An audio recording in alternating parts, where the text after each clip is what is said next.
بسم الله الرحمن الرحيم.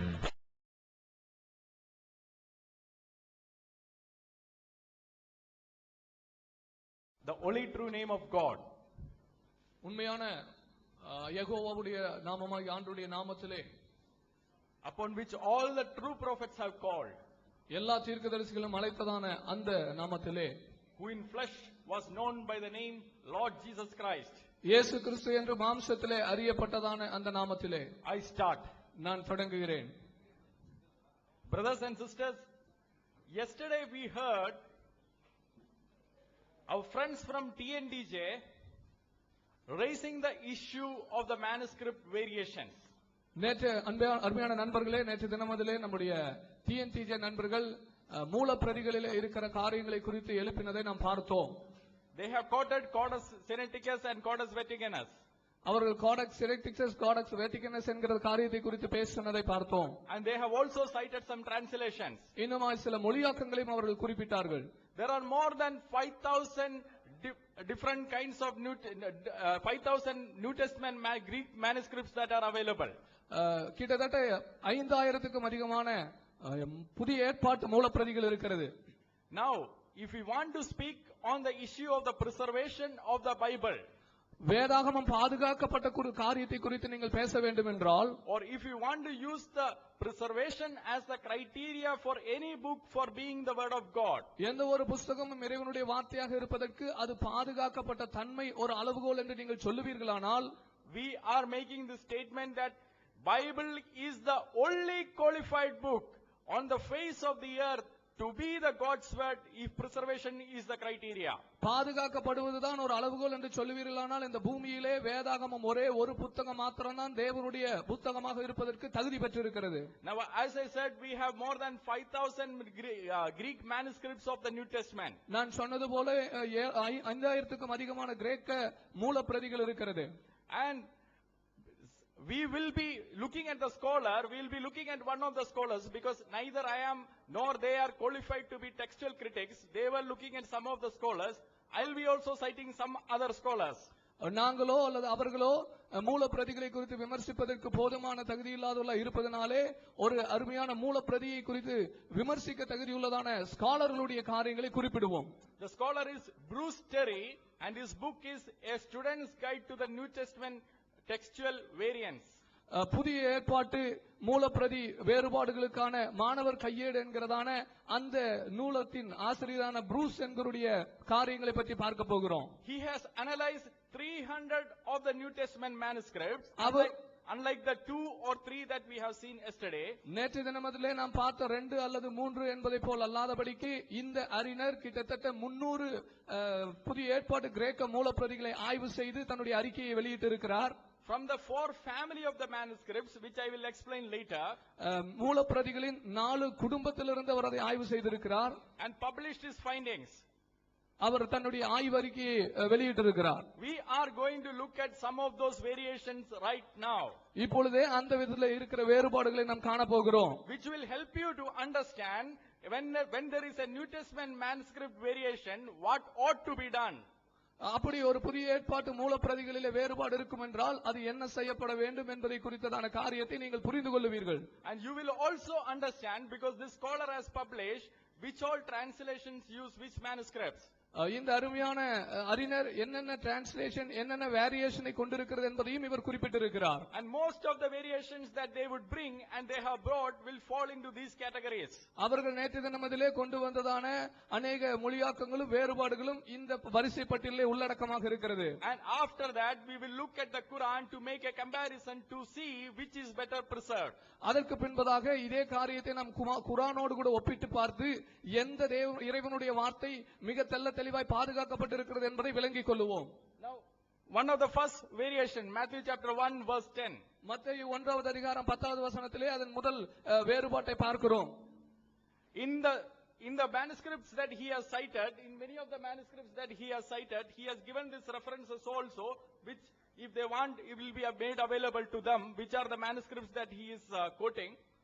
He said the first variation is Manasseh the father of Amos and Amos the father of Josiah. Matthew chapter 1 verse 10. In some manuscripts it is Amos. Whereas in the other manuscripts, it is Ammon. See the difference? One it is Amos and another it is Ammon. Now why the difference has come? The scholar explains the difference is actually the spelling difference of the same name. Got it? நேற்றைய தினத்திலே அவர்கள் குறிப்பிட்டதான அநேக ஆதாரங்களிலே இதுவும் ஒரு வேத பகுதியை அவர் குறிப்பிட்டதை பார்த்திருக்கலாம். இந்த இடத்துல மனாசேயின் தகப்பனாகிய ஆமோஸ் என்கிறதான ஒரு பதம் ஒரு டிரான்ஸ்லேஷன்ல இருக்கிறது. ஆமோன் என்று சொல்லி இன்னொரு டிரான்ஸ்லேஷன் இருக்கிறது. அதனுடைய காரியம் என்னவென்றால் அது அவர்களில் ஏற்பட்டதான அந்த ஸ்பெல்லிங்ல ஏற்பட்டதான பிழை அல்லது அவர்கள் அந்த பெயரை உச்சரித்ததான விதம் என்பதை நாம் விளங்கிக் கொள்ளலாம். Now in the Greek, over the period of time, the spellings would differ as it would be in the English as well. The spellings will differ for the same word in the Greek over a period of time as it is in English. கிரேக்க மூலப்பிரதியில ஏற்பட்டதான அந்த எழுத்து பிழை அது ஆங்கில மொழியாக்கத்திலும் உண்டாயிருப்பதை நாம் பார்க்கிறோம். Now majority of the differences, listen to this, majority of the differences in the Greek manuscripts are spelling variations. கிரேக்க மூலப்பிரதியில் இருக்கிறதான வேறுபாடுகளிலே அதிகமானவை இந்த ஸ்பெல்லிங் மிஸ்டேக்காக இருக்கிறதை பார்க்கிறோம். Spelling variations, not mistakes. Spelling வேறுபாடுகளாக இருக்கிறது. Now for example, color and color in English will have two different variations. Colour நிறம் colour என்று சொல்லுகிறதான வார்த்தை இங்கிலீஷ்ல ஆங்கிலத்திலே ரெண்டு வேறுபாடாக இருக்கிறதை பார்க்கிறோம். Now Amos here in the first Matthew chapter 1 verse 10 and Ammon in the Matthew chapter the same this thing will be counted as two different variations if it appears in two manuscripts. இந்த Amos என்கிறதான மத்தேயு 10வது அதிகாரம் 1வது வசனத்திலே Amos என்கிறதான பதமும் அதே வார்த்தை ஆமோன் என்கிறதான பதமும் ரெண்டு மூல பிரதிகளிலே பார்க்கும்போது அது ரெண்டு முரண்பாடு ரெண்டு வேறுபாடுகளாக தெரியும். Now if the same spelling difference appears in 1000 manuscripts, how many variations are it counted as? இந்த வேறுபாடுகள் இந்த ஸ்பெல்லிங் வேறுபாடுகள் 1000 மூல பிரதிகளிலே இருந்தால் அப்ப அந்த மூல பிரதிகளின் வேறுபாடு எத்தனையாக இருக்கும்? It will be counted as 3000 it will be counted as 1000 differences. அது 1000 மூலப்பிரதி வேறுபாடாக எண்ணப்படும். Actually the difference is only one, but since the difference appears in 1000 manuscripts, the number will go up as 1000. ஆனால் அந்த வேறுபாடு ஒரே ஒரு மூலப்பிரதி ஒரே ஒன்றுதான். ஆனால் 1000 மூலப்பிரதிகளிலே அது காணப்படுவதனாலே வேறுபாடுகளுடைய எண்ணிக்கை 1000ஆக கணக்கிடப்படுகிறது. Now there are missing words or omitted words. அங்கே அவர்கள் இல்லாமல் போன வார்த்தைகள் அல்லது நீக்கப்பட்ட வார்த்தைகள் என்பதை குறித்து சொன்னார்கள். We will again see one example of that. அது குறித்ததான ஒரு உதாரணத்தை நாம் இப்பொழுது பார்ப்போம். Matthew chapter 1 verse 18. மத்தேயு 1வது அதிகாரம் 18வது வசனம். In some manuscripts it says now the birth of Jesus Christ. இயேசு கிறிஸ்துவின் பிறப்பு என்று சொல்லி பார்க்கிறோம். Now in other manuscripts it is said the Christ. Jesus is missing. அது மற்ற மூல பிரதிகளிலே பார்க்கிறோம் கிறிஸ்துவின் பிறப்பு இயேசு என்பது அந்த இடத்தில் இல்லாமல் இருக்கிறது. Now there is another manuscript which says Jesus, it's only birth of Jesus. இன்னொரு மூல பிரதிகளிலே பார்க்கிறோம் இயேசுவின் பிறப்பு என்பது மாத்திரம் குறிப்பிடப்படுகிறது. You see actually the difference is in this. இந்த இடத்துல வேறுபாட்டை நீங்கள் பார்க்கலாம். வேறுபாடு இங்கே தான் இருக்கிறது. Does it make any difference to the text? இந்த வேறுபாடு அந்த மூல பிரதிக்கு ஏதாவது ஒரு வித்தியாசத்தை கொண்டு வருகிறதா? In fact, as I said, the family of the manuscripts, if we analyze the ancient manuscripts, as we go more ancient and ancient, we know that is the more original, correct? மூல பிரதிகளுடைய குடும்பம் என்று சொல்லப்படுகிற அந்த மூலத்தின் எல்லாவற்றுக்கும் முதன்மையான அந்த மூலங்களுக்கு நேராக போவீர்கள் என்று சொன்னால் அது உங்களை சரியான ஒரிஜினல் மூல பிரதிகளுக்கு நேராக கொண்டு செல்கிறது. Now as I said family of the manuscripts, I said he has analyzed 4 family of the manuscripts. What do I mean by family now? மூல பிரதிகளின் குடும்பம் என்று சொல்லும்போது அவர் 4 காரியத்தை குறிப்பிடுகிறார். நான் அதை பற்றி என்ன சொல்லுகிறேன்? If one scribe has missed out the word Christ, கிறிஸ்து என்கிறதான வார்த்தையை ஒரு எழுத்தாளர் தவறவிட்டிருந்தால் every other scribe who comes after him and copies his copy will miss out the word Christ. அந்த எழுத்தாளரை தொடர்ந்து நகலெடுத்துக் கொண்டு வருகிறதான ஒவ்வொரு எழுத்தாளர்களும் அந்த வார்த்தையை தவறவிட்டுக் கொண்டே நகலெடுப்பார். Now that is one family. அது ஒரு குடும்பம். Now other family is the scribe who missed out the word Jesus. இயேசு என்ற வார்த்தையை தவறவிட்டதான அந்த எழுத்தாளர் பின்னாக வருகிற குடும்பம். Now when the New Testament critics analyze this, they will go by the family of the manuscripts, they will go by the history of the manuscript, the antiquity of the manuscripts, which neither they or us are qualified to speak on. That is why I am quoting the scholars. நான் ஸ்காலர்களை குறிப்பிடுவதற்கு காரணம் என்னவென்றால் நீங்களோ அல்லது நானோ அந்த textual மேனுஸ்கிரிப்டை பற்றி விமர்சிப்ப தகுதி உடையவர்கள் அல்ல. டெக்ஸ்டுவல் மேனுஸ்கிரிப்டை பற்றி விமர்சிக்கிறவர்கள் 3 காரியங்களில் அதை போவார்கள்.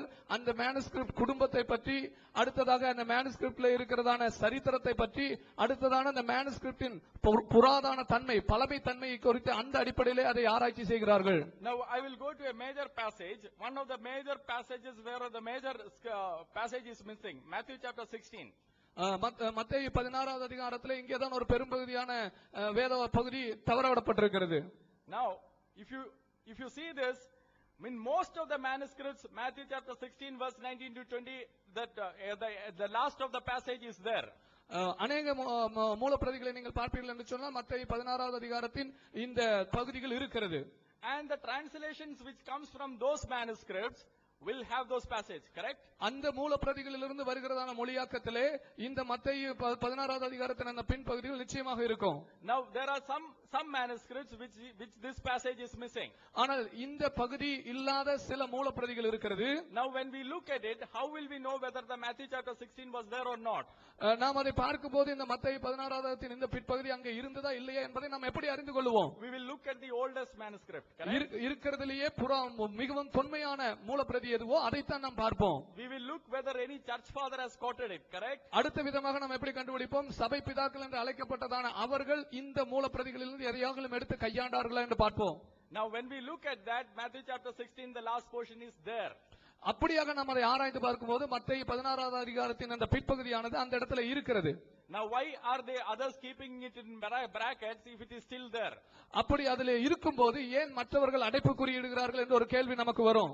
Now the reason is they are only looking at a certain number of manuscripts, and Christians are honest enough to admit that in some later manuscript this is missing.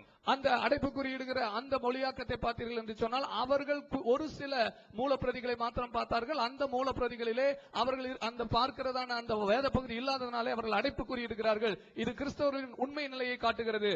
But as you will know, we can have the original when we go back, and as I said, we have more than 5,000 manuscripts to go back in the original language itself. இந்த 5000 மூலப்பிரதிகளின் அடிப்படையிலே நாம் மீண்டுமாக ஆராய்ச்சி செய்து போகும்போது மிக தொன்மையான உண்மையான ஒரிஜினலான மூலப்பிரதிக்கு நாம் கடந்து செல்ல முடியும். Apart from the manuscripts, we have the writings of the church fathers. இந்த மூலப்பிரதிகளுக்கு அடுத்தபடியாக சபை பிதாக்களுடைய எழுத்துக்கள் நம்மிடத்தில் இருக்கிறது.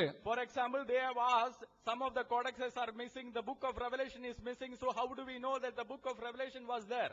நேற்று தினமதிலே அவர்கள் சில கோடெக்ஸ் எல்லாம் காண்பித்து அதிலே வெளிப்பாடு புத்தகம் வெளிப்படுத்தின சுவிசேஷம் இல்லை, எனவே வெளிப்படுத்தின சுவிசேஷம் இருந்ததா இல்லையா என்று எப்படி நமக்கு தெரியும் என்று கேட்டார்கள். Actually that book is missing in the codex because that has been destroyed in that codex. அந்த கோடெக்ஸ்லே அந்த புத்தகம் வெளிப்பாடு புத்தகம் தவறப்பட்டிருப்பதற்கு காரணம் அதிலிருந்து அது அழிக்கப்பட்டு விட்டது, அது அழிந்து விட்டது. These are perishable things, and the other, if they can actually, they should not be raising this question because the Samarkand manuscript which they have for the Quran has only 1/3 of the Quran right now. Does that mean that the Quran at the Samarkand time did not have the complete Quran? That's a kind of a argument which only an illogical person will make. இவர்கள் அந்த காரியத்தை குறித்து கேள்வி எழுப்பவே கூடாது. ஏனென்று சொன்னால் நாம் சொல்லுகிறபடி அந்த வெளிப்பாடு புத்தகம் அதிலிருந்து அழிந்து போய்விட்டது. அவர்கள் குர்ஆனுடைய மூலப்பிரதிக்கு ஆதாரமாக சொல்லுகிற அந்த சமர்கண்ட் மூலப்பிரதியிலே இப்பொழுது அவர்களிடத்தில் இருக்கிற குர்ஆனிலே 1/3 தான் இருக்கிறது. அப்படி என்று சொன்னால் அந்த குர்ஆன், அந்த சமர்கண்ட் மூலப்பிரதியிலே அவர்களுக்கு முழு குர்ஆன் இல்லை என்று அர்த்தமாகி விடுமா? Now the church fathers have cited most of these verses. ஆனால் சபை பிதாக்கள் இந்த மூலப்பிரதிகளிலிருந்து ஏராளமான வார்த்தைகளை குறிப்பிட்டிருக்கிறார்கள். For example, church father Irenaeus, உதாரணமாக சபை பிதா Irenaeus has quoted Mark chapter 16, and therefore he is lived in AD 180, and therefore we are doubly sure that the passage was there. சபை பிதா இரேனியஸ் 180 வாழ்ந்தவர். அவர் மத்தேயு மார்க் சுவிசேஷத்தின் 16வது அதிகாரத்தை குறிப்பிட்டிருக்கிறார். But the same thing cannot be said about the Quran. ஆனால் இதே காரியத்தை நீங்கள் குர்ஆனோடு கூட ஒப்பிட்டு சொல்ல முடியாது. Because we see that even if we go by the hadith, let us not go to the manuscripts right now, we will go that later. Even if we go to the hadith, we see that in Sahih Muslim book number 5, hadith number 2286, an entire surah is missing from the Quran that is right now there. மூலப்பிரதிகளின் அடிப்படையில் நாம் ஒருவேளை போகாவிட்டாலும் அவர்களுக்கு இருக்கிற ஆதார நூலான ஹதீஸின் அடிப்படையில் நாம் போனாலும் கூட சஹி முஸ்லிமுடைய ஐந்தாவது தொகுப்பின் 2286 ஹதீஸ் நம்பரின் அடிப்படையில் ஒரு சூரா இவர்களுக்கு இருக்கிறதான குர்ஆனிலே முழுவதுமாக தொலைந்திருக்கிறது என்று சொல்லி அது சொல்லப்படுகிறது. And there is no hope for them to get it back, but because their caliph Uthman burnt all the manuscripts at that time. அவர்களுக்கு எப்படியாகலும் அந்த சூராவை சென்றடைந்து அந்த சூரா என்ன சூரா என்று கண்டறிப்பதற்கு அவர்களுக்கு வாய்ப்பே இல்லை. ஏனென்றால் அந்த குர்ஆன் தொகுப்பதற்கு காரணமான உதுமான் என்பவர் அந்த மூலப்பிரதிகள் எல்லாவற்றையும் எரித்து போட்டு விட்டார். Sahih Bukhari volume 6 book number 61 hadith number 510. சஹீஹ் புகாரி வால்யூம் நம்பர் 6 அதனுடைய 61வது காரியம் 510 hadith number 510. ஹதீஸ் number 510. Uthman burned all the manuscripts at that available time, so there is no way of for them to go back and get it. That means the preservation of Quran is lost hopelessly, but the preservation of the Bible is still there in all the manuscripts, and we can go back and study and get actual words as it is by the grace of God. குர்ஆனுடைய அடிப்படையில் அவருடைய ஆதார நூல்களின் அடிப்படையில் அந்த சஹீஹ் முஸ்லிமுடைய அடிப்படையில் அப்பொழுது தொகுக்கப்பட்ட காலத்தில் இருந்ததான உதுமான் அவர்கள் அங்கிருந்த மூலப்பிரதிகள் எல்லாவற்றையும் எரித்து விட்டார். எனவே மூலப்பிரதிகள் பாதுகாக்கப்பட்ட அடிப்படையில் இறைவேதத்தை பார்ப்போம் என்று சொன்னால் குர்ஆனுக்கு எந்த விதமான ஆதாரமும் நம்பிக்கையும் கிடையாது. அதே நேரத்தில் வேதாகமத்திற்கு இருக்கிற ஏராளமான மூலப்பிரதிகள் அதனுடைய ஒரிஜினல் தன்மைக்கு ஒரிஜினல் மூலப்பிரதிக்கு நேராக நம்மை கொண்டு செல்வது என்பது ஆணித்தரமான காரியம். There is no comparable book in the history including Quran when it comes to the preservation to match up with the Bible. பாதுகாப்பு இறைவேதம் பாதுகாக்கப்பட்டதான காரியத்துக்கு வரும்போது குர்ஆன் உட்பட இந்த பூமியிலே பரிசுத்த வேதாகமத்தோடு கூட ஒப்பிடுவதற்கு எந்த ஒரு புத்தகமும் இல்லை. If preservation is the criteria for a book being the word of God, it is only the Bible which qualifies it. If they have anything else, let them produce it. ஒரு புத்தகம் இறைவேதமாக அறிவிக்கப்பட வேண்டும் என்று சொன்னால் அது பாதுகாக்கப்பட்ட தன்மைதான் அதுக்கு இருக்க வேண்டும் என்பது அளவுகோலாக இருக்கும் என்று சொன்னால் பரிசுத்த வேதாகமம் மாத்திரம்தான் அந்த தன்மையை இந்த பூமியிலே கொண்டிருக்கிறது. இதற்கு இணையான ஒரு புத்தகத்தை யாரும் காட்ட முடியாது. Now their argument would have been, they seems to be arguing that there should have been one manuscript which was preserved. That is not necessary.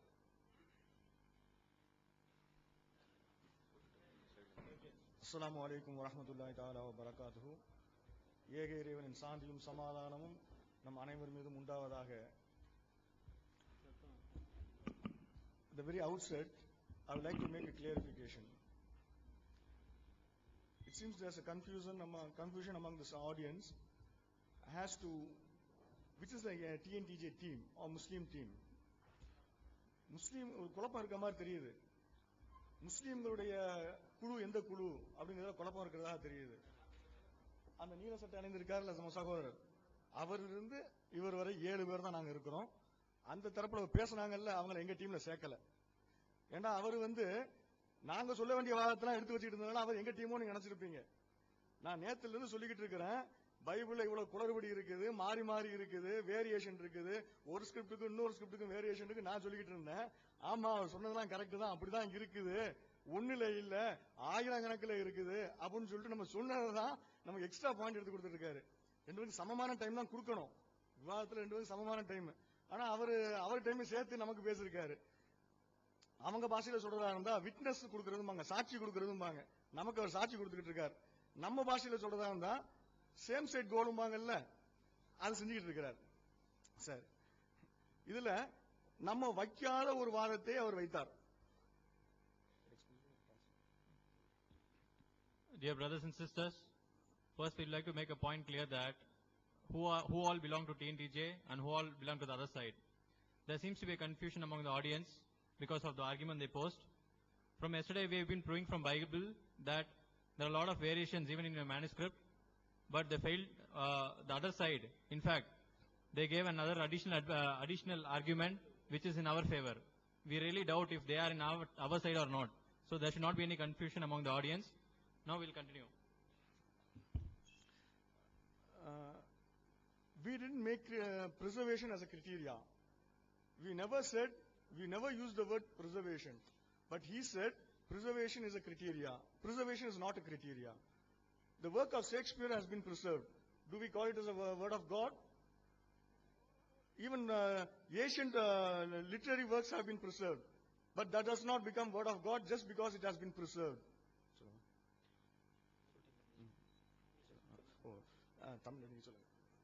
அதாவது பாதுகாப்பது அப்படிங்கிறது ஒரு வேத நூல் என்பதற்கு ஆதாரம் அப்படின்னு சொல்லி நம்ம சொன்னதாக அவர் சொன்னார். நம்ம அப்படி சொல்லவே இல்லை. உண்மையிலே சொல்வதாக இருந்தால் பாதுகாப்பது வேத நூலுக்கு அடையாளம் இல்லை. அப்படி அடையாளம் இல்லைன்னு சொல்ல வரல. அதுவே வேத நூல் என்பதை அடையாளமாக ஆக்காது. உதாரணமாக தமிழ்ல எடுத்துக்கிட்டீங்கன்னா திருக்குறள் எல்லாம் பாதுகாக்கப்பட்டிருக்கிறது, கம்பராமாயணம் பாதுகாக்கப்பட்டிருக்குது. இன்னும் சொல்ல போனா இந்த புதிய ஏற்பாட்டுக்கும் முந்தையது திருக்குறள், அதுவும் பத்திரமாக பாதுகாக்கப்பட்டிருக்குது. அதனால அது இறைவேதம் என்று சொல்லிவிடுவோமா? அது பாதுகாக்கப்பட்டிருப்பதால் மட்டும் இறைவேதம் சொல்லிட மாட்டோம். நாங்க என்ன சொல்ல வர்றோம்? இப்ப நாங்க சொல்றது இறைவனுடைய வேதம் என்றால், கடவுளுடைய வார்த்தை என்றால், அது அந்த பயபக்தியோட பரிசுத்தத்தோட அந்த ஹோலினஸ், அந்த பரிசுத்த தன்மையோட ஒரு அச்ச உணர்வோட பத்திரமா பாதுகாக்கணும். ஜூஸ் வந்து சொல்லுவாங்க, கைகளை அசுத்தமாக்கி விடும் அப்படின்னு சொல்லுவாங்க. ஏன்னு கேட்டா இறைவேதத்தை தொட்டா கையை கழுவிட்டு தான் தொடணும், தொட்டுட்டும் கையை கழுவுவாங்க.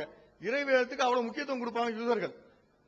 அந்த மாதிரி அது பரிசுத்தமானதாக பாதுகாக்கப்பட வேண்டும். ஆனா இங்க என்ன நடந்துகிட்டு இருக்குது?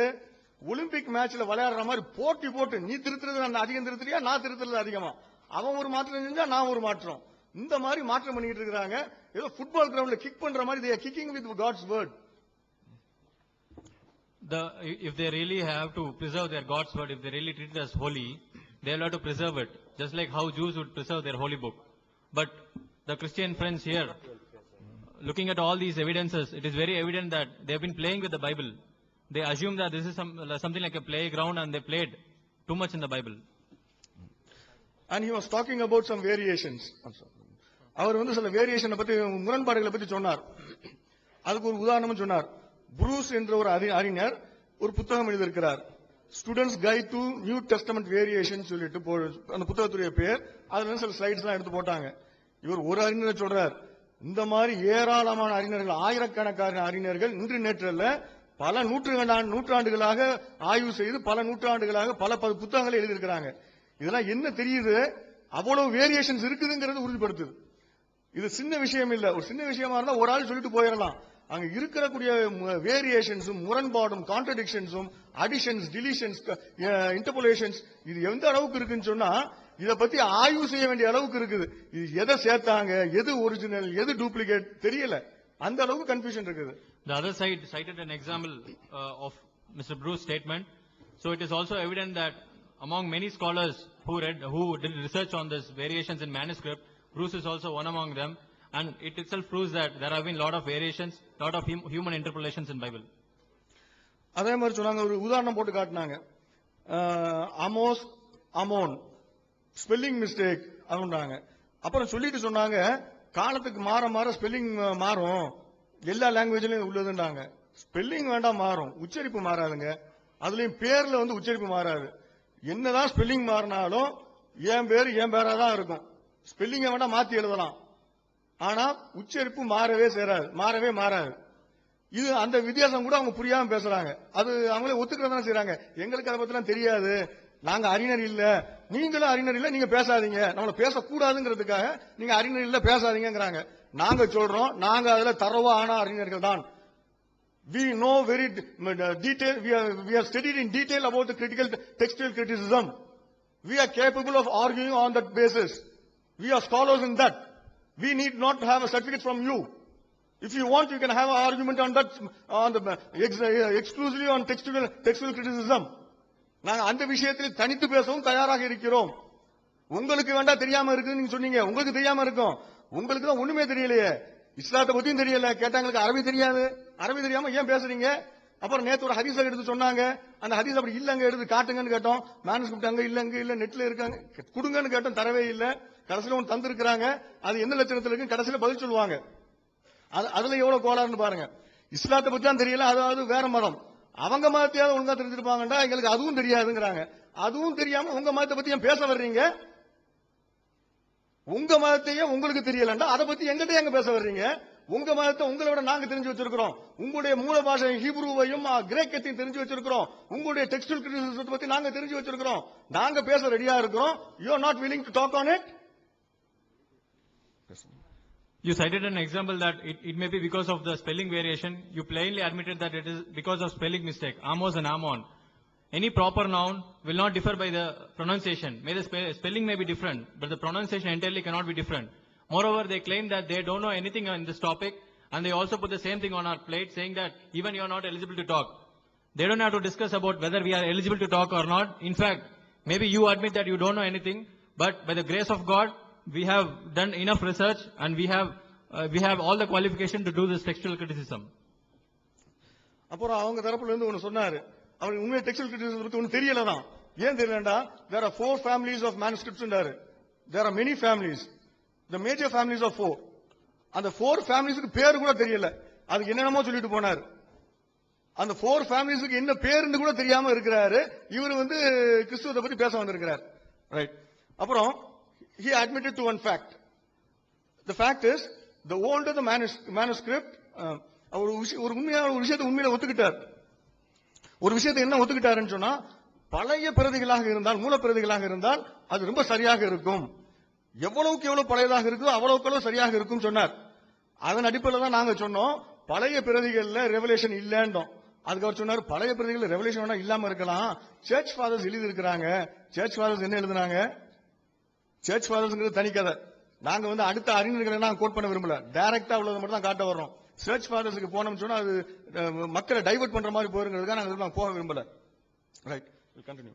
Even you have not done enough research on the manuscript. They spoke about 4 families of manuscript. In fact, there are many families of manuscript, and 4 are the major one. But the example he cited was also wrong, and he did not even name the 4 families of manuscript. And moreover, he quoted something like the church fathers would have told.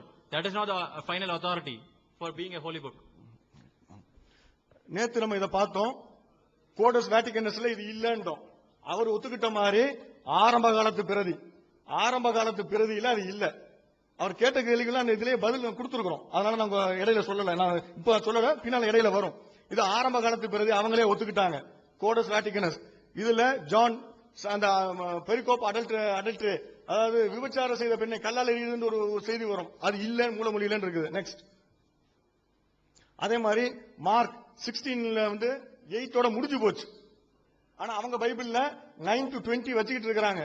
அது 8ஓட முடிஞ்சு போச்சுங்கிறதுக்குள்ள proof. இதுவும் codes வேட்டிகனஸ். அடுத்தது next, Codex வேட்டிகனஸ்னா என்ன? How old is it?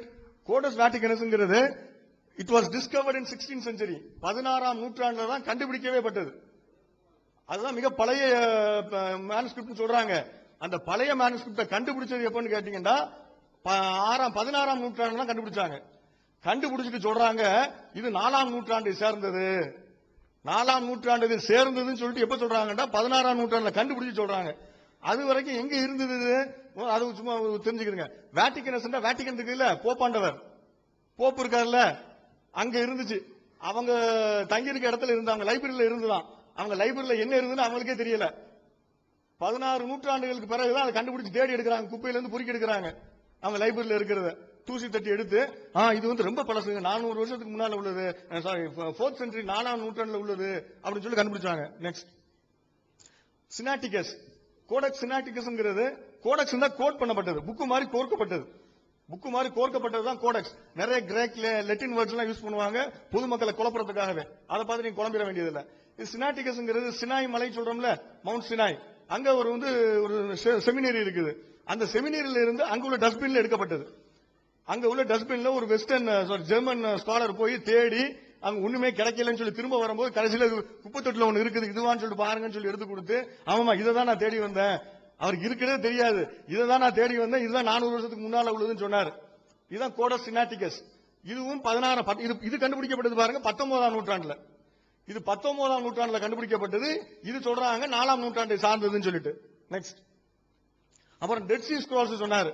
Dead sea scrolls சொல்லிட்டு சாவுக்கடல் ஆவணம், சாவுக்கடல் ஆவணத்தை சொல்லிட்டு அது வந்து இப்ப புதுசா கண்டுபிடிக்கப்பட்டது. ஆனா நாங்க வச்சிருக்கிறதெல்லாம் எவ்வளவு ஃபேத்ஃபுல் டிரான்ஸ்மிஷன், எவ்வளவு ஹானஸ்ட் டிரான்ஸ்மிஷன், நாங்க எவ்வளவு ரொம்ப ஜாக்கிரதையாக நேர்மையாக அதை நாங்க வாழையாக நாங்க பாதுகாத்திருக்கிறோம் அப்படிங்கிறது சான்றுன்னு சொன்னாங்க. அந்த சாவுக்கடல் ஆவணத்துல இவன் கையில வச்சிருக்க புத்தகத்தில் உள்ள எஸ்தர் கிடையாது. எஸ்தர்ங்கிற புத்தகம் இவங்க புத்தகத்துல பைபிள்ல வச்சிருக்கிறாங்க, அது சாவுக்கடல் ஆவணத்துல கிடையாது. அதே மாதிரி அதுல என்ன சொல்றது இருக்குது, என்ன இருக்குது, இவங்க அப்போகிரிப்பான்னு சொல்லி தள்ளக்கூடியது, இவங்க ஏற்றுக்கிட்ட அப்போகிரிப்பான்னு இந்த பைபிள்ல சேர்க்கக்கூடிய அப்போகிரிப்பா ஒன்று இருக்குது, சேர்க்காத சில அப்போகிரிப்பாவும் இருக்குது. அப்போகிரிப்பா லிஸ்ட் எடுத்தீங்கன்னா அதுவே ஒரு பெரிய பட்டியல் போகும். அந்த அப்போகிரிப்பா புக்ஸ் எதுவுமே இதுல கிடையாது. நெக்ஸ்ட், அதே மாதிரி இப்ப அவங்கள்ட்ட இருக்கிறது ஒரு ஹீப்ரு பைபிள் இருக்குது.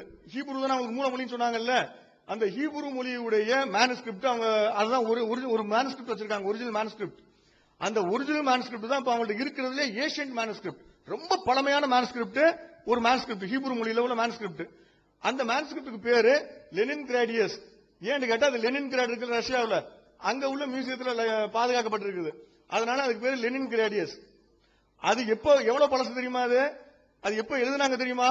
1028 எழுதுனாங்க. இயேசு இறந்து 1000 வருஷத்துக்கு பிறகு எழுதின புஸ்தகம் இதுதான். இவங்கள்ட்ட இருக்கிற ஹீப்ரு மொழியுடைய ஏஷியன்ட் மேனுஸ்கிரிப்ட். அந்த அளவுக்கு அவங்க பாதுகாத்து வச்சிருக்காங்க. பாதுகாக்கிற லட்சணம். ஆனா பாதுகாக்கிறதுனா கிரிட்டீரியா ஆக்கல, அளவுகோலாக ஆக்கவில்லை. அதையும் வச்சுக்கிறீங்க. அவங்க சொன்னதுனால சொல்றேன். ஏஷியன்ட் பழமையானதுலாம் சொன்னாங்கல்ல, 5000 பிரதிகள்னாங்கல்ல, 5000 பிரதிகள் எப்ப எடுத்தாங்கன்னு பாருங்க. Next. So this is the most ancient manuscript which was written 1028 years AD. 1000 years after. 1000 years after Jesus Christ. Now, சரி, இப்ப இந்த வேரியேஷன்ஸ் பத்தி பேசுனாங்கல்ல, வேரியன்ஸ் பத்தி. இது கிரீக் மொழிங்க, இது கிரேக்க மொழியில உள்ள வேரியன்ட். அவங்க இந்த ஆமோன்னாங்கல்ல, நாங்க ஆமோன் மாதிரி வித்தியாசத்தெல்லாம் காட்டல. ஒரு வாக்கியம் இல்லாம போறது, ஒரு வார்த்தை இல்ல சேர்க்கப்பட்டது, ஒரு வசனம் சேர்க்கப்பட்டது, இதுதான் நாங்க சொல்லி இருக்கிறோம். இது வெறும் முட்டையை சோத்துக்குள்ள போச்ச கதை தான். நாங்க முழு பூசணிக்காய போச்ச கதைலாம் இனிமே வரும். நீங்க அதை வெயிட் பண்ணுங்க. இப்போ ஒரு வார்த்தையை சேர்த்தது, வார்த்தைகளை நீக்கினதை மட்டும் தான் நாங்க பேசிட்டு இருக்கிறோம். இது நாங்க இப்ப நான் எடுத்திருக்கிறதெல்லாம் கிரேக்க மட்டும் தான் எடுத்திருக்கிறோம், ஹீப்ரூல உள்ளது எடுக்கல. ஏன்னா அவங்க பேசும்போது சொன்னாங்களே, Hebrew juice are responsible for that. Hebrew juice தான், யூதர்கள் தான் அந்த பழைய ஏற்பாடுக்கு பொறுப்பாளர்கள், அவங்க தான் பாதுகாத்தாங்கன்ட்டாங்க. நாங்க புதிய ஏற்பாடுக்கு தான் சொந்தக்காரர்கள் மாதிரி பேசுறாங்க. அவங்களுக்கு இந்த மாதிரி பேசுறதுனால இதை போட்டிருக்கிறோம். இது கிரேக்க மொழியில உள்ளது. ரெவல்யூஷன்ல 7ஆம் அதிகாரத்துல 4வது வசனம் ஏற்கனவே சொன்னேன். அதுல 1,44,000 எண்ணிக்கை இடம்பெற்றிருக்கும். ஆனால் சினாட்டிகஸ்ல அந்த ரெவல்யூஷன் வேட்டிகனஸ்ல கிடையவே கிடையாதுன்னு சொல்லிட்டேன். சினாட்டிகஸ்ல இருக்குது. ஆனா இவங்க வச்சிருக்கிற பைபிளுக்கும் அதுலயும் வேறுபாடு இருக்குன்னு சொன்னேன். அது மாத்திரம் சொல்லல, அந்த சினாட்டிகஸ்ல 1,44,000 இல்ல, 1,40,000 என்ற ஒரு இடத்திலும் 1,41,000 என்ற இடத்திலும் இருக்குன்னு சொன்னேன். அதுக்குள்ள ஆதாரம் தான் இது. இங்க பாருங்க, கிரீக்க படிக்க வேண்டியதெல்லாம் படிச்செல்லாம் தெரிய வேண்டியதில்லை. அந்த வார்த்தை அடுத்ததுக்கு இதுக்கு வித்தியாசம் இருக்கான்னு பாருங்க. இதை உங்களுக்கு புரிந்து கொள்வதற்கு இலகுவாக வார்த்தைகளை பிரேக் பண்ணியிருக்கிறோம். The words have been broken. Just for simple identification. Audience குழம்பிடக்கூடாதுங்கிறதுக்காக கிரேக்க வார்த்தைகளையும் உடைத்திருக்கிறோம். உடைத்து அந்த மேல உள்ள சிவப்பு எழுத்துல இருக்குல்ல, முதல் இதுல சினாட்டிகஸ்ல இருக்குது, அது மற்ற ரெண்டுலயுமே கிடையாது. மேல உள்ளது அது கீழே உள்ளதுலையும் இல்ல, கீழே உள்ளதுலையும் இல்ல பாருங்க, அந்த வார்த்தைகள் இல்ல. அதுக்கு அடுத்தது மேல உள்ளதுல சினாட்டிகஸ்ல 2வது வரியில இருக்கு பாருங்க, எக்கட்டோ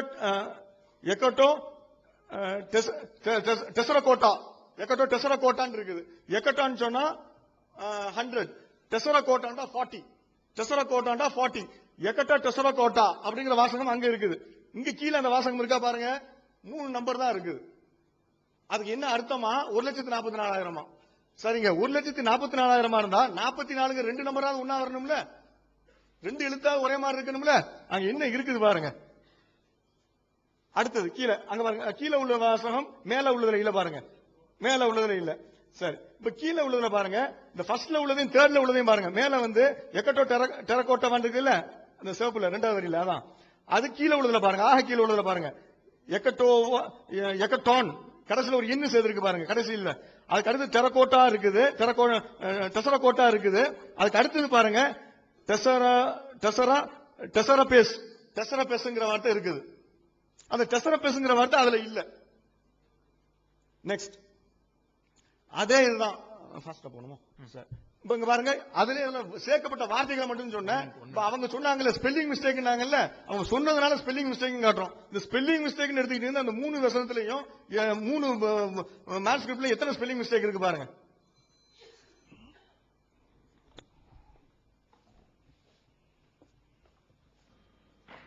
நண்பர்களே,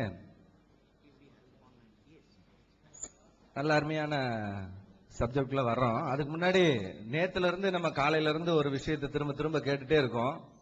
அவங்க இன்னும் இது வரைக்கும் பதில் சொல்ல. முதல்ல கேட்ட கேள்வி என்னன்னா, பைபிள் எப்ப கரெக்ட் பண்ணப்பட்டது, அதாவது ஹஜரத் முகமது அவர்களுக்கு முன்பாகவா அல்லது பின்னாடியா அல்ல அவர் காலத்திலயான்னு திரும்ப திரும்ப கேட்டோம். இது வரைக்கும் அவங்க பதில் சொல்லீங்க. ஒன்னா முகமது அவர்களுக்கு முன்னாடியே இது பாதுகாக்கப்படல, இது சினாட்டிக் வேதாகமம் அது எல்லாம் ஓகே தான்.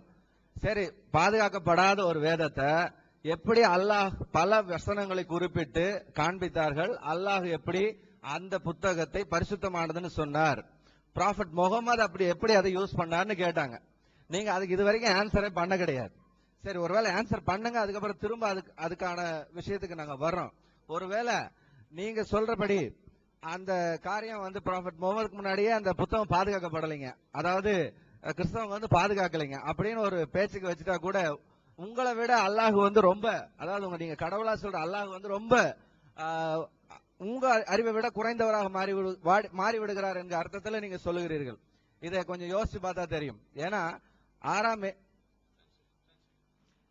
Friends, from the beginning, since yesterday, we have been asking one single question,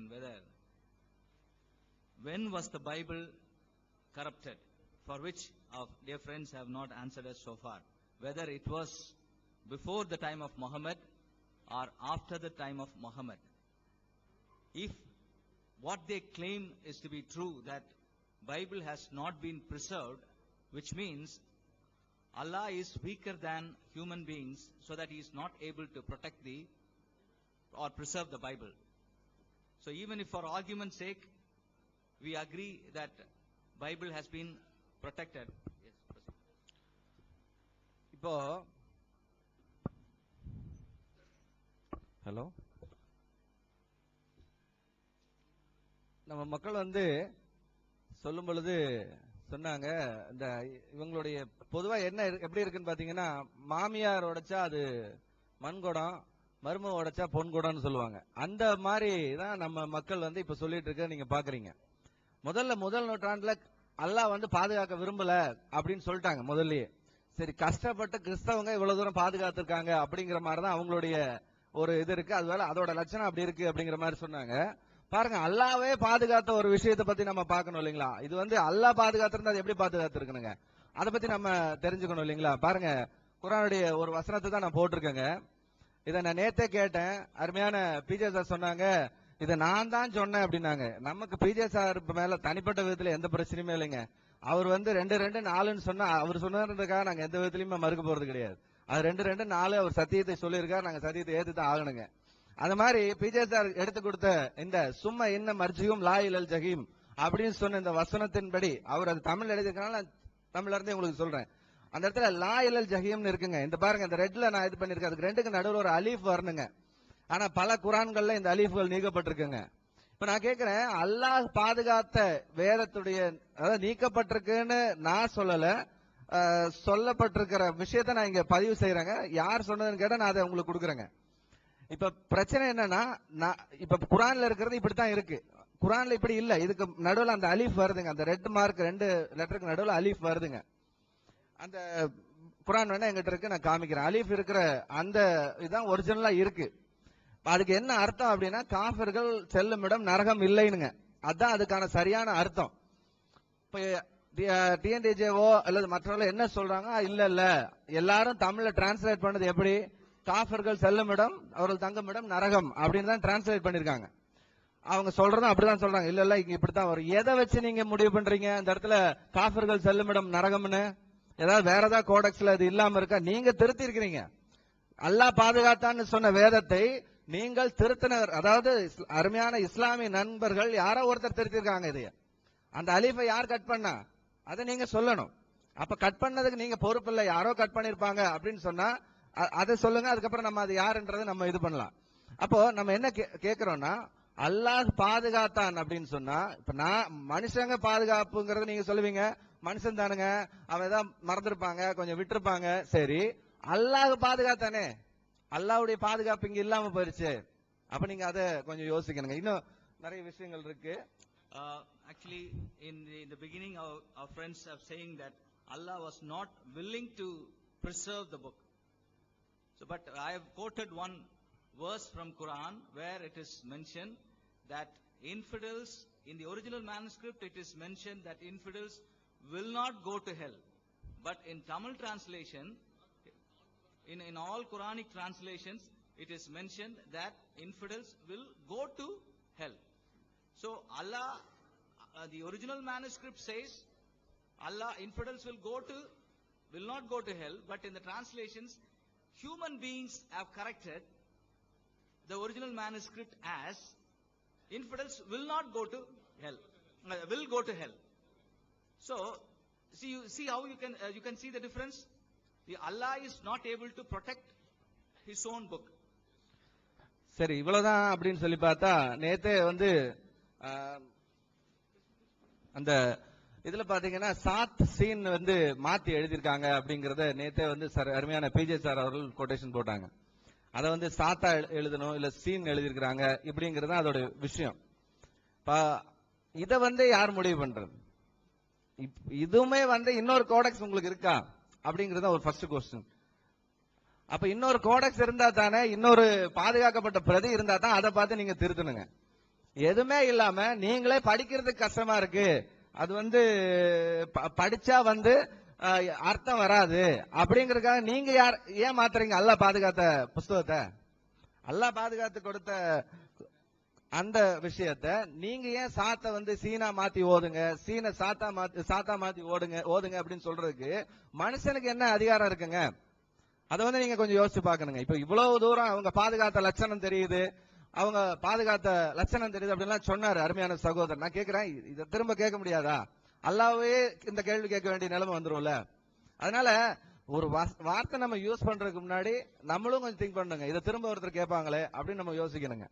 அதனால முதல்ல நம்ம புரிஞ்சுக்க வேண்டியது என்னன்னா, இது மாதிரியான பல வித்தியாசங்களை நம்ம கொஞ்சம் கொஞ்சமா எடுத்து போடுவோம்.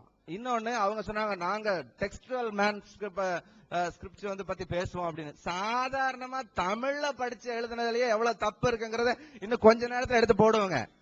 தமிழ்ல படிச்சு அவங்க எழுதுற விஷயத்திலேயே எத்தனை தப்பு அவங்களுடைய ஆதாரபூர்வமா எழுதின காரியங்கள்ல அவங்க எவ்வளவு தப்புகளை செய்யறாங்க அப்படிங்கறத நான் கொஞ்ச நேரத்துல எடுத்து போடுவாங்க. அதாவது நல்லா எல்லாரும் செய்யக்கூடியது ஒரு சிலர் தவறுகள் செய்வாங்கிறத விட்டுட்டு நாங்க அதை தெரியும் எனக்கு இதை தெரியும், சாதாரணமா தெரிய வேண்டியது தெரியலையே அப்படின்றத வந்து நம்ம கொஞ்ச நேரத்துல எடுத்து போடுவோம். இப்ப அதுக்கப்புறமா நம்ம வந்து போறதுக்கு முன்னாடி சகோதரர் அஸ்கர் அவர்கள் தொடர்வார்கள். நம்ம அடுத்த செக்ஷன்ல இதை பத்தி பார்ப்போம். South scene, there are two differences, but originally it is not like that. It is only changed by human beings. Who has given the authority to change Allah's words? So when they cannot preserve their own words, they say we are not capable of preserving our manuscripts. So you can see their double standard now. Now, my dear friend, he has said that he have a study enough about the manuscript and he no needs certification from us. நம்முடைய நண்பர் சொன்னார், கையெழுத்து பிரதிகளை நான் போதுமான அளவிற்கு படித்திருக்கிறேன், ஆகவே உங்களிடத்திலிருந்து எனக்கு அந்த எந்த விதமான சர்டிபிகேட்டும் தேவையில்லை என்று சொன்னார். But the scholarship which he is bringing is a 200 backward. ஆனால் அவர் கொண்டு வருகிற அந்த அறிஞர் தன்மை என்பது 200 வருடங்களுக்கு முன்பதாகும். He is bringing 2 manuscripts out of 27,000 and he seems to be a big scholar. 27,000 கையெழுத்து பிரதிகள் இருக்கும்போது 2 கையெழுத்து பிரதியை கொண்டு வந்துவிட்டு நான் அறிஞர் என்று சொல்கிறார். He is able to bring so many variants. The reason is because we have so many manuscripts. நமக்குள்ள இத்தனை வித்தியாசங்கள் இருப்பதற்கு காரணம் என்னவென்றால் அத்தனை அதிகமான கையெழுத்து பிரதிகள் இருப்பதினாலே. You imagine you are around here between 250 to 300 people. இங்கே நாம் இருக்கிற அனைவரும் 250 லிருந்து 300 பேர் இருக்கிறோம். If you all are writing a note, நீங்க எல்லாரும் ஒரு காரியத்தை எழுதுவீங்க about our lecture, இந்த உரையாடலை குறித்து, and here is someone Uthman, their followers, their leader, இங்க இருக்கிற உத்மான் அவருடைய தலைவர் ஒருவர், and he takes all the notes and he make one and he bonds all. இப்ப அங்க இருக்கிற ஒருவர் என்ன செய்கிறார், நம்ம கிட்ட இருக்கிற எல்லா நம்ம நோட்ஸ் எல்லாம் வாங்கி ஒன்றை வைத்துக்கொண்டு எல்லாவற்றையும் எரித்து விட்டார். And then tomorrow someone wanted to know the variance and he will have very less. இங்க அங்க எப்படி விதமான வித்தியாசம் இருக்கிறது என்று சொல்லி தேடி பார்த்தால் அங்க ஒன்றுமே இருக்காது. But Christian picture is opposite. ஆனால் இதற்கு முற்றிலும் எதிர்ப்பட்டது. Yesterday we saw you are bringing your argument on the base of brackets which was of KJV base. During KJV we has only 6 manuscripts. நேற்றைய தினத்திலே 2 வசனங்களிடையே அடைமொழிகள் இருப்பதை குறித்து கிங் ஜேம்ஸ் வெர்ஷன் என்கிற அந்த மொழிபெயர்ப்பில் அவர்கள் சொல்லியிருக்கிறார்கள் என்று நீங்கள் சொன்னீர்கள். And now, அந்த சமயத்தில் 600 மூலப்பிரதிகள் தான் இருந்தது. And now we have 27,000 manuscripts. ஆனால் இன்றைக்கு 27,000 கையெழுத்து பிரதிகள் இருக்கிறது. So you imagine, இப்பொழுது நீங்கள் கற்பனை பண்ணி if பார்த்துக்கொள்ளுங்கள். we wanted to restore all of our saying, இப்ப நம்ம எல்லாம் சொன்ன எல்லாருடைய வார்த்தைகளையும் நம்ம திரும்ப சேர்க்க வேண்டும் என்று what is சொன்னால், the best way? அதற்கு மிகச் சிறந்த வழி To எது? taking two people's note and checking the variations and going to the original? இந்த ரெண்டு பேர் எழுதினதை மாத்திரம் வைத்துக்கொண்டு அந்த மூலத்துக்கு நம்ம போவது சரியான ஒன்றா? Or taking this all 250 or 300 people notes and checking and going to the original? இந்த 250 300 பேர் எழுதினவற்றையும் வைத்துக்கொண்டு எது உண்மையானது எது மூலமானது என்று போவது சரியானதா? This is the best scholarship he is claiming. இதுதான் அவர் மிகச் சிறந்த ஒரு அறிவுத்தன்மை என்று சொல்லுகிறார். Now yesterday what he says that first he did not give any criteria, but he says I have given evidence and evidence and evidence, and there is no evidence at all. அவர் எந்த விதமான அளவுகோலையும் சொல்லாதபடிக்கு நான் ஆதாரங்களுக்கு மேல் ஆதாரங்கள் கொடுத்து கொண்டேன் என்று சொல்கிறார். ஆனால் எந்த விதமான ஆதாரமும் இல்லை. All of yesterday his evidence can be categorized in 4. இந்த எல்லா ஆதாரங்களையும் 4 விதங்களில் நாம் பகுத்து விடலாம். He brought some immoral passages and he have a tons in Quran and Hadith. இங்கே He brought some immoral passages இங்கே ஒழுக்க நெறியற்ற பகுதிகளை கொண்டு வந்தார். as he thinks, our and யோசிக்கிறார். he have a tons in Hadith and Quran. ஆனா ஹதீஸிலும் குரானிலும் நூற்றுக்கணக்கான விதமான பகுதிகள் இருக்கிறது. Second, he brought contradiction. அங்கே முரண்பாடுகளை கொண்டு வந்தார். And he has 101 contradiction. I can show it now itself. ஆனால் அதே விதமான முரண்பாடுகளை குரானிலும் ஹதீஸிலும் அதுபோல நூற்றுக்கணக்கான முரண்பாடுகளை காட்ட In முடியும். contradiction, he is bringing the variants of the Greek manuscript. அங்கே கிரேக்க மூல பிரதியில் இருக்கிற வேறுபாடுகளை கொண்டு வந்து He is காண்பித்தார். bringing of 18th century argument and seems to be 21st century top scholars. அங்கே 18வது நூற்றாண்டு விவாதத்தை கொண்டு வந்து விட்டு 21வது நூற்றாண்டு அறிஞர் போல அவர் பேசுகிறார். Now yesterday he responded in the response of my friend saying that Quran says chapter 15 verse 9 that we have revealed this zikra and we will preserve, and the response they gave that means only Quran. அங்க ஜிக்ரா என்கிற அந்த வார்த்தை குறித்து எவ்விதமாக பாதுகாக்கப்பட்டது என்பதை குறித்து குரான் இருப்பதை குறித்து என்னுடைய நண்பர் சொல்லும்போது அது குரான்ல இருந்தது என்று அவர் சொல்லுகிறார். But in Quran there is a 200 above words zikra mentioned. அங்கே 200க்கு அதிகமான திக்ரா என்கிற வார்த்தை குரான்ல பயன்படுத்தப்பட்டிருக்கு. For example, Quran 38 verse 1, Quran 54 verse 17, Quran 54 verse 22, Quran 54 verse 22 and 40, it is only for the Quran. இங்கே குரான்ல 38 1 54 17 22 32 40 ஆகிய இந்த வார்த்தைகள் எல்லாம் இந்த ஜிக்ரா என்கிற வார்த்தை இப்ப குரான்ல பயன்படுத்தப்படுது. இவையெல்லாம் குரானுக்காக But பயன்படுத்தப்பட்டிருக்கு. for the Torah and Injil is Quran chapter 16:43, Quran 21 verse 7, Quran 21 verse 48, Quran 21 verse 105, Quran 40 verse 53, Quran 40 verse 54. ஆனால் தௌராத்துக்கும் இஞ்சிலுக்கும் இந்த ஜிக்ரா என்கிற வார்த்தை பயன்படுத்தப்பட்டிருக்கிறது. குரான்ல 16 43 21 7 48 105 40 53 54 வசனங்களில் இருக்கு. Quran chapter 11 verse 114, Quran 11 120, Quran 21 48, Quran 38 41 to 42, Quran 26 209, Quran 29 verse 51, Quran 38 verse 45 to 46, Quran 89 verse 23. இங்கே அதே போல குரானை குறித்து சொல்லப்படும் போது 11 114 120 21 84 38 41 42 26 209 29 51 38 45 46 89 23 சொல்லப்பட்டிருக்கிறது. He cannot prove Zikra means only Quran. I challenge him.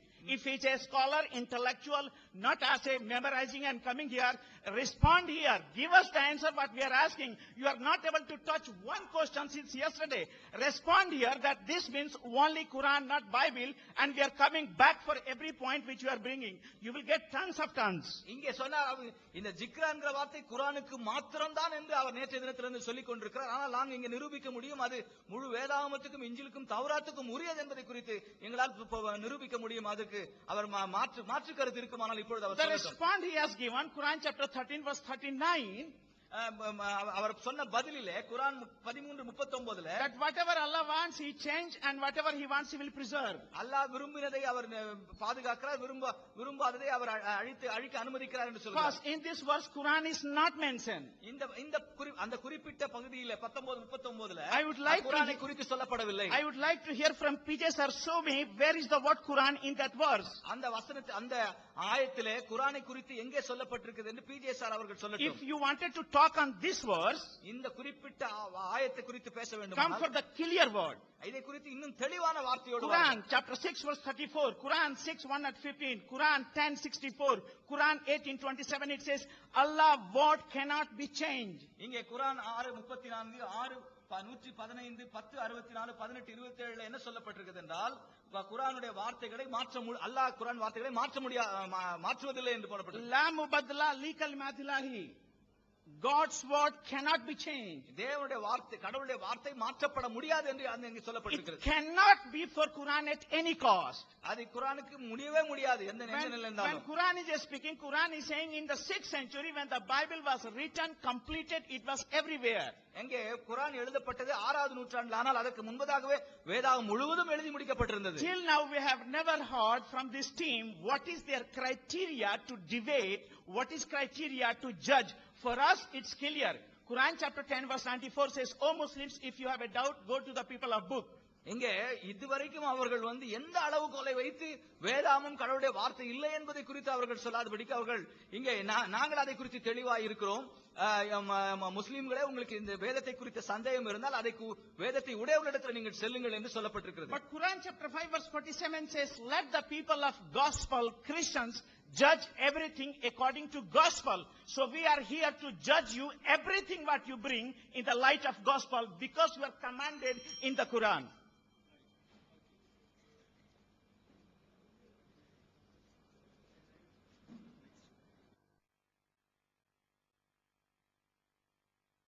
Allah